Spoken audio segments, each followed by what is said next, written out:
तो ये थी बेसिक जानकारी हेल्पिंग वर्ब की और एक्शन वर्ब की। These are very important. लोग बहुत कंफ्यूज होते हैं और किसके साथ कौन सा हेल्पिंग वर्ब किसके साथ लगता है। हेल्पिंग वर्ब तो आप किसी भी एक्शन वर्ब के साथ लगा सकते हैं, सिंपल सी बात है। जैसे आई एम प्लेइंग, इसकी जगह आई वाज भी प्लेइंग हो सकता है। डिपेंड करता है कि उसको आप कैसा यूज़ करना चाहते हैं, किस कॉन्टेक्स्ट में यूज़ करना चाहते हैं, इसी से आपके लिए आसानी होगी। तो अभी तक आपने देखा कि ये 5 चीज़ें आपने सीखी कि कितने दिन में हम इंग्लिश सीख सकते हैं, टेंस क्या होता है, ट्रांसलेशन क्या होता है, correct form of the verb क्या होता है, इनमें फ़र्क क्या है देखा, वर्ब क्या होता है, हेल्पिंग वर्ब क्या होता है, एक्शन वर्ब क्या होता है और एक्शन वर्ब्स की कितनी फॉर्म्स होती हैं, ये सारी चीज़ें आपने देखी। तो कंफ्यूज होने की जरूरत नहीं है, कहीं से शुरू कीजिए, कोई प्रॉब्लम नहीं है। जितना आपको आता है उसमें नए नए वर्ड्स को यूज़ करिए और इससे आपको जानकारी होगी। तो आइए हम पार्ट 2 शुरू करते हैं, जिसमें मैं 5 और सवाल लूँगा, उसके जवाब भी दूंगा और कुछ एग्जाम्पल्स भी दूंगा। तो मैं उम्मीद करता हूँ, और ध्यान रखिए कि मैं वो 5 तरीके आपको लास्ट में बताऊंगा वीडियो के, जिसमें कि आप जान सकें कि हम इंग्लिश को 5 तरीकों से, अलग अलग तरीकों से कैसे सीख सकते हैं। शायद ही आपने कभी सुना हो ऐसा। अक्सर लोग ग्रामर की बातें करते हैं, अक्सर लोग टेंस ट्रांसलेशन की बातें करते हैं, नरेशन एक्टिव पैसिव की बातें करते हैं कि इंग्लिश तो ऐसे ही होती है, लेकिन मैं 5 आपको ऐसे तरीके बताऊंगा जिससे आप बिल्कुल शुरू से जान सके और उससे कर सके। तो आइए 5 सवाल और देखते हैं हम वो क्या क्या हैं। इन 5 सवालों के बारे में मैं आपको बताता हूं। पहला जो सवाल आपके सामने अब स्लाइड में आ रहा है वो ये है कि सेंटेंस तो बनाना अब तक हमने सीख लिया, अब सेंटेंस में प्रॉब्लम क्या है। पहली, छोटे छोटे सेंटेंस बनाना। दूसरा, छोटे छोटे सेंटेंस कैसे बनाएं, इसको हम कहाँ से शुरू करें, ये पहला सवाल है। दूसरा, हम कहाँ हैं, हमारा लेवल क्या है, हमें कैसे पता चलेगा कि हम किस लेवल पे हैं और हम क्या क्या और चाहिए हमें आगे बढ़ने को। तीसरा, हमें कहाँ जाना है। अब जाने की तो कोई लिमिटेशन ही नहीं है साथियों, लेकिन ये है कि आप जितना सीख लेंगे। कई लोग, मैं सहमत हूँ उनकी बातों के साथ कि हमें तो इतनी इंग्लिश बहुत चाहिए, लेकिन मेरा जहाँ तक दावा है कि आप जिस पोजीशन में भी हैं उससे भी बहुत आगे जा सकते हैं, और उससे बहुत आगे जाने के लिए बहुत सारे आर्ट्स की आपकी ज़रूरत होगी। जितनी डेप्थ में आप जाएंगे, जिस फील्ड में भी हैं, देखिए भाषा की कोई लिमिटेशन नहीं है। जितना अच्छा आप बोलेंगे, विश्व के जितने भी कामयाब आदमी रहे हैं, चाहे वो प्रोफेशनल हो, राजनीति में हो, बिजनेसमैन हो, उन्होंने जितने अच्छी भाषा को वो जानते थे, जितनी अच्छी वो स्पीकिंग कर लेते थे, जितना अच्छा वो अपना प्रभाव छोड़ पाते थे अपनी टीम में, अपने परिवार में, अपने देशवासियों के ऊपर, अपने ऑडियंस के ऊपर, अपने टीम मेंबर्स के ऊपर, वो उतनी ज़्यादा ऊंचाई तक गए। इसके कई, जैसे अटल बिहारी जी का नाम ले सकते हैं, मोदी जी का नाम ले सकते हैं, हिटलर जी का नाम ले सकते हैं, विंस्टन चर्चिल जी का नाम ले सकते हैं, जो इंग्लैंड के कभी प्रधानमंत्री रहे हैं। तो कहने का मतलब ये है कि इसकी कोई गहराई नहीं है।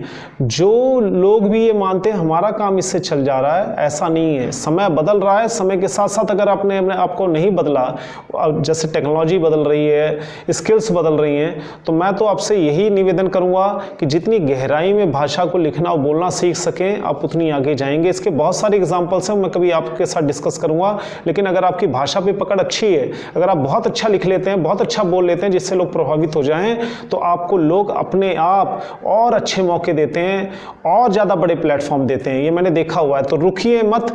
भाषा एक ऐसी चीज़ है, चाहे वो हिंदी क्यों ना, चाहे वो इंग्लिश क्यों ना, रुकिए मत। उसको जितना ज़्यादा अच्छा पढ़िए, सुनिए, लिखिए, बट प्रैक्टिस करते रहिए। तो हमें कहाँ जाना है इसका कोई अंत नहीं है, लेकिन इसका भी जवाब होगा। और चौथा है, कितना और करना पड़ेगा। और 5वां सवाल है कि अच्छी इंग्लिश का रहस्य क्या है। तो आइए हम पहले चीज़ पे जाएं कि हम शुरू कहाँ से करें।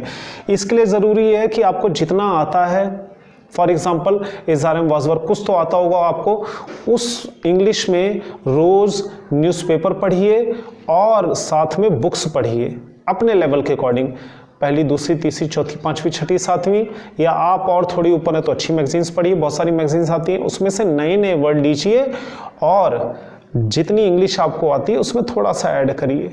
अगर आपको बिल्कुल भी नहीं आती है, सवाल ये हम कहाँ से शुरू करें, ज़ीरो से शुरू करें, तो जो बेसिक वर्ड्स हैं, जैसे I, we, you, they, he, she, ये वीडियोस में दिए गए हैं, छोटे छोटे वर्ब्स जो हैं, छोटे छोटे वाक्य बनाना सीखे। Is, are, am, was, were, has, have, had, ये 8 वर्ब्स ऐसे हैं जिनको अगर आपने बुक के माध्यम से या इस चैनल पे आपको बहुत सारी वीडियोस दी गई हैं, इनके माध्यम से आप इसको सीखिए तो आप ये पाएंगे कि इनसे हजारों सेंटेंसेस बनते हैं। Is, are, am, was, were, has, have, had से छोटे छोटे वाक्य अनलिमिटेड बनते हैं। ये आने वाली टाइम में मैं आपको दिखाऊंगा भी। ऐसा नहीं है कि I am a boy, I was a teacher, I have a pen आपने सीख लिया तो आपको इंग्लिश आ गई, जी नहीं। इसको और कई तरीकों से इस्तेमाल करके इसमें नई नई वोकैबुलरी को जोड़कर आप इसका बहुत ज़्यादा और अनलिमिटेड यूज़ कर सकते हैं।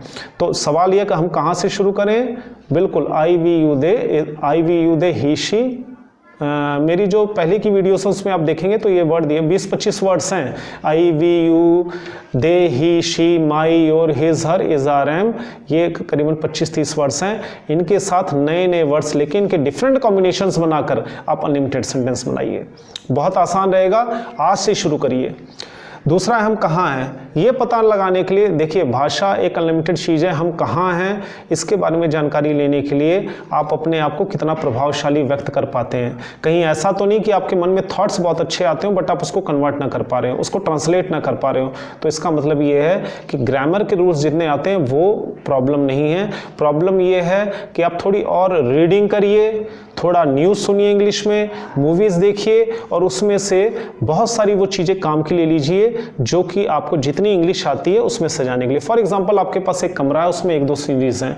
कमरा तो लिमिटेड है, यानी आपकी नॉलेज तो लिमिटेड है, लेकिन उसके अंदर जो इंटीरियर डेकोरेशन है उसका सामान बढ़ा सकते हैं आप, उसको नए नए तरीके से ट्राई कर सकते हैं आप। तो दूसरा सवाल ये था कि हम कहाँ हैं, तो जहाँ पर भी हैं आप वहाँ पर इन 3-4 चीज़ों द्वारा आप अपनी इंग्लिश को बढ़ा सकते हैं। लेकिन आपको एक गोल बनाना ही होगा, जो मैंने आपको पहले कहा, बिना गोल के आप गोल गोल घूमते रह जाएं तो इसका कोई फायदा नहीं है। When there is no goal nothing is goal, there is no goal, you reach nowhere, आप कहीं नहीं पहुंच सकते। आप कितने भी अच्छे निशानेबाज हों, आप कितने भी बड़े जहाज पे बैठे हों, आप किसी रेलगाड़ी में बैठे हों या लाइफ का सवाल हो, अगर आपके पास गोल नहीं है तो आप गोल गोल घूमते रहेंगे। तो गोल बनाइए, हमें कहाँ जाना है और हम कहाँ हैं। तो इस कहाँ है का सवाल ये है कि जितना आता है उसमें थोड़ा सा इंटीरियर डेकोरेटर की तरह कुछ नए नए वर्ड्स जोड़ते रहिए। जैसे फॉर एग्जांपल मुझे ग्रामर भी आती है, मैं थोड़ा बहुत लिख भी लेता हूँ, तो थोड़ी वोकैबुलरी और बढ़ा लीजिए, डिक्शनरी की हेल्प लीजिए, ऐप्स आते हैं उनकी हेल्प लीजिए, न्यूज़पेपर पढ़िए, फिर जितना आता है उसमें उनको फिट करने की कोशिश कीजिए। रोज़ एक टारगेट बना लीजिए कि मैं 5 वर्ड्स और नया सीखूंगा, तो आपको बहुत हेल्प मिलेगी। अब हमें कहाँ जाना है, कहाँ जाना जो अगला सवाल है उसकी तो कोई लिमिटेशन नहीं है। आप जितना दूर तक देख पा रहे हैं, आप जितना प्रभावशाली अपने व्यक्तित्व को बनाना चाहते हैं, अपनी भाषा को जितना प्रभावशाली बनाना चाहते हैं, उतना आगे आप और ज़्यादा वोकैबुलरी को जोड़िए। और प्रभावशाली, देखिए इंग्लिश आना और उसको प्रभावशाली तरीके से लिखना या बोलना दोनों अलग अलग बातें हैं। मैंने आपको पहले भी बताया था कि हिंदी आना और एक शायर होने में फ़र्क है, हिंदी आना और एक लेखक होने में फ़र्क है। कैसे फ़र्क है? किसी भी गाने का एक बोल ले लीजिए आप नॉर्मल तौर पे, तो आप ये देखेंगे कि बोल तो बहुत आसान थे, लेकिन हम शायर तो नहीं है। ये तो हम भी लिख सकते थे, लेकिन हम शायर तो नहीं। शायर means how to use those words creatively, how to give them position, to write them in a correct word order, how to give them a proper sense, कि किस कॉन्टेक्स्ट में आप उसे यूज़ कर रहे हैं। तो ये सारी चीज़ें इनसे होंगी। इसके अलावा कितना और करना पड़ेगा, चौथा सवाल है कितना और करना पड़ेगा।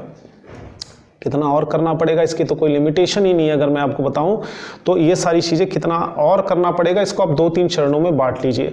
जैसे अभी मुझे बहुत कम इंग्लिश आती है, इतना लिख लेता हूं कि ईमेल्स वगैरह हो जाती हैं और अपना काम चलाओ बोल लेता हूं। तो आपने ये जान लिया शुरू कहाँ से, हम कहाँ हैं, कहाँ जाना है, ये भी जान लिया। तो कितना और करना पड़ेगा, उसमें थोड़ा थोड़ा और ऐड करते रहेंगे और ग्रामर की कुछ अच्छी बुक्स लेकर उसमें कुछ और सेंटेंस स्ट्रक्चर्स ट्राई करते रहिए, तो आपको और हेल्पफुल मिलेगी। लास्ट पॉइंट है कि अच्छी इंग्लिश का रहस्य क्या है। अब देखिए, जैसे कि मान लीजिए अच्छी इंग्लिश का रहस्य क्या है, इसके लिए मैं दूसरे सवाल पे जाना चाहूँगा कि हम कहाँ हैं। इसमें भी इसका जवाब छुपा हुआ है। हम कहाँ हैं? हम, जैसे मैं आपको 4 या 5 तरीके की बातें बताने जा रहा हूँ, क्या आप ऐसा कर लेते हैं? देखिए, हम यह काम कर चुके हैं, मैं काम कर रहा हूँ, मैं काम कल करूँगा, मैं काम करता हूँ, मैं काम कल कर रहा था। ये एक अलग लेवल है, ये तो बिल्कुल शुरुआती लेवल है। लोग इसी को मान लेते हैं मेरे को इंग्लिश आ गई, ऐसा नहीं है। दूसरा लेवल है, उसने कहा कि उसने मेरे को बताया कि उसने मेरे से रिक्वेस्ट किया कि मैं ऐसे ऐसे कर लूँ। इनडायरेक्ट वे में अपनी बात को कहना, क्या आप ये लिख पाते हैं? क्या दूसरे व्यक्ति ने जो आपको अपनी बात कही है, क्या तीसरे व्यक्ति को अपनी भाषा में समझा पाते हैं? नहीं। तो यहाँ तक बढ़िए थोड़ा सा। तीसरा है, मैं कर सकता हूँ, बारिश हो सकती है, क्या मैं अंदर आ सकता हूँ। ये टेंस से अलग कैटेगरी है। यहाँ पे इज आर एम यूज़ नहीं होता। यहाँ पे can, could, may, might, will, would, should, must, ये सारी चीज़ें यूज़ होती हैं। ये तीसरी अलग कैटेगरी। तो आप कहाँ हैं? वहाँ तक हैं जहाँ मैं कर रहा हूँ, कर चुका हूँ, करूँगा, या आप यहाँ हैं कि उसने मुझे बताया था कि आज छुट्टी होने वाली है, उसने मुझे कहा था कि मैं ये फाइल आपको दे दूँ। या तीसरा ये है कि आज बारिश हो सकती है, क्या मैं आपकी हेल्प कर सकता हूँ, क्या मैं अंदर आ सकता हूँ, मुझे आपको ये सलाह देनी चाहिए। इस तरह से ये सेंटेंसेस हैं। तो अगर आप पहले वाले में कर रहा हूँ, कर चुका हूँ, करूँगा, तो अब दूसरे लेवल पे आइए, उसने मुझे क्या बताया। तीसरे लेवल पे आइए, परमिशन देना, सलाह लेना, किसी को एडवाइस देना, किसी को मना करना, power, ability, possibilities, permission, prayer, wish, इनके बारे में बनाना सीखिए। ये सारी चीज़ें मोडाल वर्ब से होती हैं। तो आप इससे आगे बढ़ सकते हैं। तो आपका लेवल, और उससे भी आगे अगर आप बढ़ना चाहते हैं तो जैसे आग लग गई, चोरी हो गई, ये सेंटेंस ऐसे, इसमें सब्जेक्ट का ही पता नहीं चल रहा, इन्हें हम कहते हैं एक्टिव पैसिव। तो इन पर तो अगर मैं इंडिया के पॉइंट ऑफ व्यू से बताऊं तो एक्टिव पैसिव में इंडियंस बहुत वीक होते हैं, और इनको कैसे यूज़ करना होता है आर्टफुल्ली, इसके बारे में इन्हें बहुत ज़्यादा जानकारी नहीं होती। हम लोग कोशिशें करते हैं कि एक्टिव पैसिव का यूज़ खाली एक्टिवली करें, यानी जो एक्टिव सब्जेक्ट उनके साथ, जैसे मैं कर रहा हूँ, मैंने देखा, मैंने बताया, मैं ये काम प्रोजेक्ट कर चुका हूँ, मैं फिल्म देख चुका हूँ, यानी जिसमें सब्जेक्ट जो करने वाला है। पैसिव के 8 सेंटेंसेस होते हैं बेसिकली, ऐसे होते हैं तो करीबन 20-25 के आसपास हैं। वो कभी डिटेल में और वीडियोस में देखेंगे आप तो आपको पता चलेगा। लेकिन हम पैसिव वे में अपनी बात को नहीं कह पाते। पैसिव वे का मतलब ये है, जैसे ये लेटर पता है किसके द्वारा लिखा गया है, अब ये पैसिव हो गया, ठीक है। जैसे आज का मैच भारत और पाकिस्तान के बीच में खेला जाएगा, फाइनल मैच को जीत लिया गया है, ये पैसिव है। पैसिव एक ऐसा आर्ट है, वो आपकी भाषा में दम पैदा करता है, स्ट्रेस पैदा करता है। इसमें हम उन सब्जेक्ट्स का जिक्र नहीं करते जो अंडरस्टूड हैं। खैर, इनके बारे में आप जानिए। इसके अलावा अपनी बात को आप कितने तरीके से कह सकते हैं, ये सारी चीज़ें भी इम्पोर्टेंट होती हैं। तो अब 5वां पॉइंट हम लेते हैं। ये 4 चीज़ें आपने सीख ली, ये जितनी बातें बताई इसमें 2-3 क्वेश्चंस भी इंक्लूड हो जाएं। 5वीं बात, अच्छी इंग्लिश का रहस्य क्या है। अच्छी इंग्लिश का रहस्य जानने के लिए आपको 2-3 बातें जाननी जरूरी है। नंबर 1 कि आप अपनी बात को, एक ही भाव को आप कितने तरीके से कह सकते हैं। जैसे इसके कई सारे एग्जांपल्स हैं। जैसे आपको गेट बंद करवाना है, मान लीजिए किसी से रिक्वेस्ट करनी है, please close the door, would you please close the door, will you close the door, could you please the door, if you don't mind close the door please. अब कितने तरीके हो गए, इतने सारे। अब मान लीजिए मैंने एक लिमिटेड इंग्लिश सीख रखी है, इससे तो मेरा काम चल रहा है, तो ये वाला जो आपका इमोशन है, ये जो आपकी हैबिट है, ये यहाँ नहीं चलेगी। यहाँ पर क्या करना चाहिए आपको, एक ही बात को आप कितने वे में कह सकते हैं उसके बारे में। ये जो मैंने एग्जांपल्स दिए आपको, वुड यू, और इसके अलावा जैसे मे आई कम इन, कैन आई कम इन, एक ही बात को कहने के 2 तरीके हैं। परमिशन ले रहे हैं आप तो मे और कैन से। खैर, मे आई कम इन तो एक मैंने कॉमन एग्जांपल जानबूझ के दिया ताकि आप उस चीज़ को समझ सकें जो मैं आप तक पहुंचाना चाहता हूं। तो ये सारी चीज़ें इंपॉर्टेंट थी इसमें, ये स्ट्रक्चर्स हैं, ये सारी चीज़ें। इंग्लिश का, अच्छी इंग्लिश का रहस्य यही है कि आप बहुत अच्छी प्रैक्टिस करें, रीडिंग करें, अपनी वोकैबुलरी को तो बढ़ाएं ही बढ़ाएं, कुछ ग्रामेटिकल रूल्स को भी जानें जो कि आपकी हेल्प करेंगे।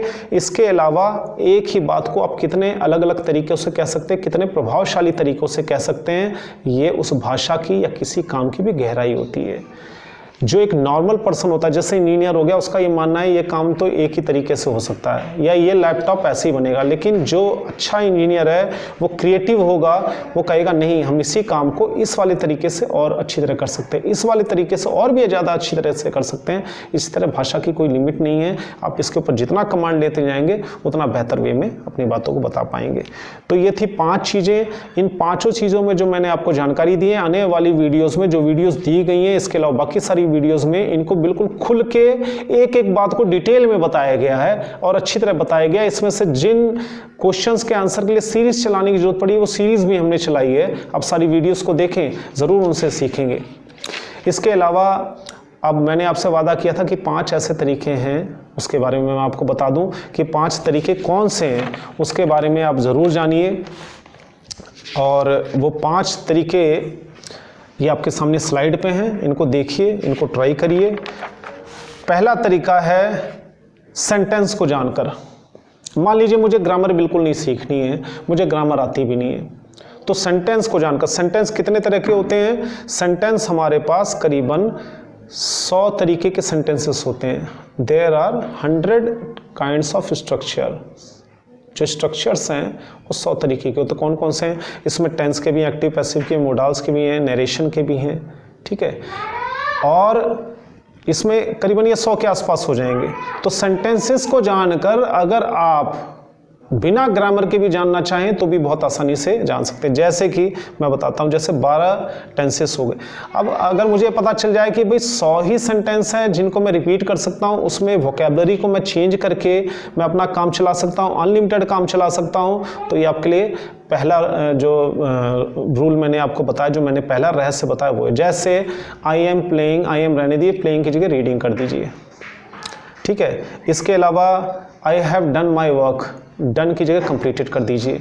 एक सेंटेंस को ही पकड़िए, उसमें वोकैबुलरी को चेंज करते रहिए। तो 100 तरीके के सेंटेंस अगर आप सीख जाते हैं, 100 कौन से हैं इसे मैं डिटेल में अपनी वीडियोस में बताऊंगा, आगे देखते रहिए। इसके अलावा दूसरा है एक्शन वर्ड से सेंटेंस को शुरू करके। एक वर्ड लीजिए, फॉर एग्जाम्पल रीड। रीड से आप अनलिमिटेड इंग्लिश सीख सकते हैं धीरे धीरे, एक एक word.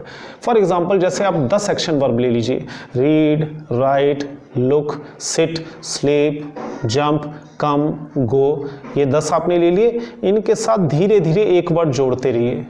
Come here fast, come here now, ऐसे एक एक वर्ड जोड़ते रहिए।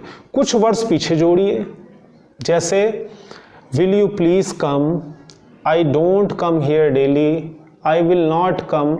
यानी कुछ सेंटेंस स्ट्रक्चर्स पीछे जोड़िए, कुछ वर्ड्स आगे जोड़िए। ये एक बहुत अच्छी आर्ट है एक वर्ड से शुरू करने की।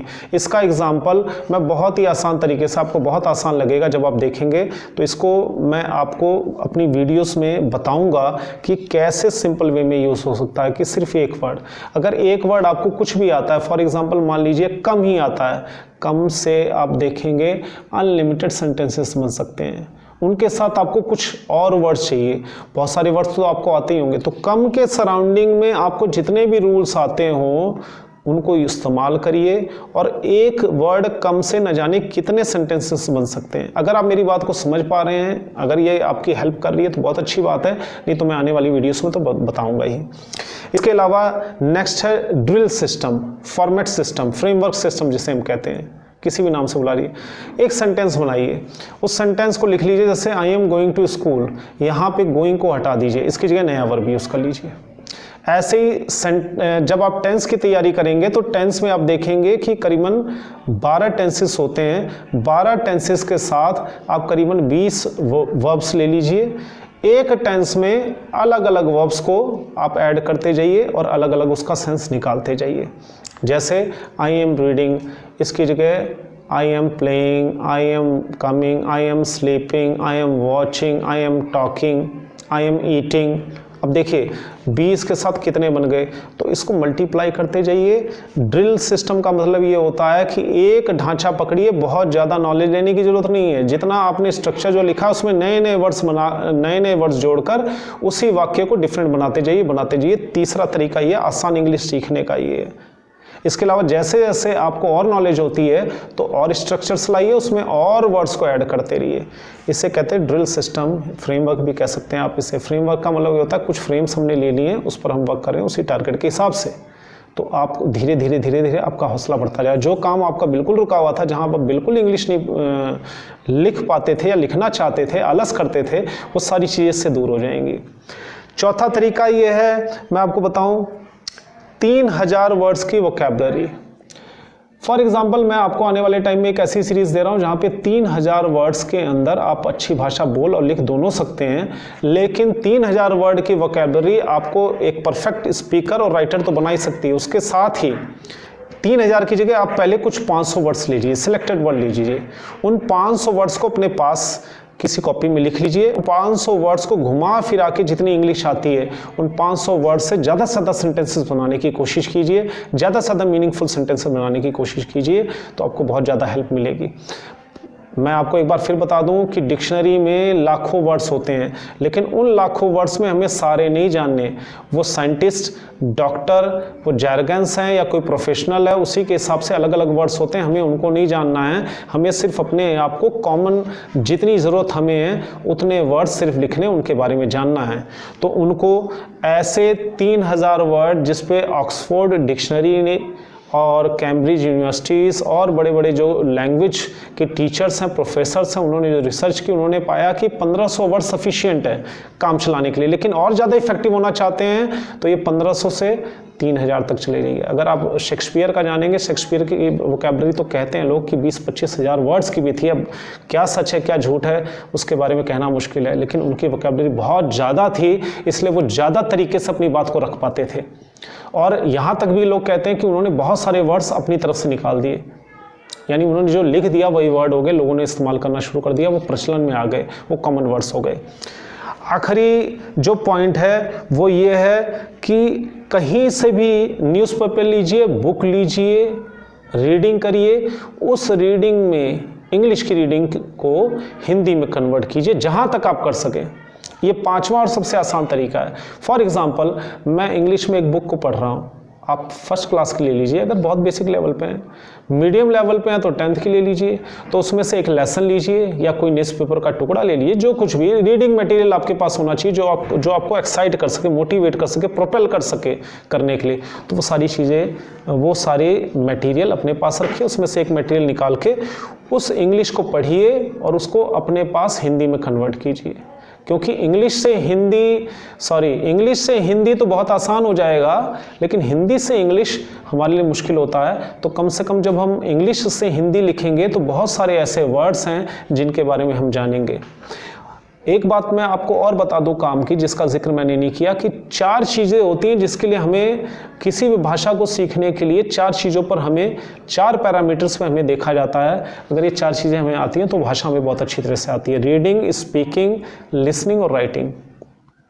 सबसे ज़्यादा जो हमारे पास वोकैबुलरी होती है वो होती है रीडिंग की, दूसरे नंबर पे लिसनिंग की, तीसरे नंबर पे राइटिंग की और चौथे नंबर पे स्पीकिंग की। हमारे पास स्पीकिंग में सबसे क्लियरी होती है, जितने वर्ड्स हैं उसी में हमारा काम चल जाता है। तो सबसे कम स्पीकिंग में हमें चाहिए, उससे हमें राइटिंग चाहिए, राइटिंग से ज़्यादा होती है।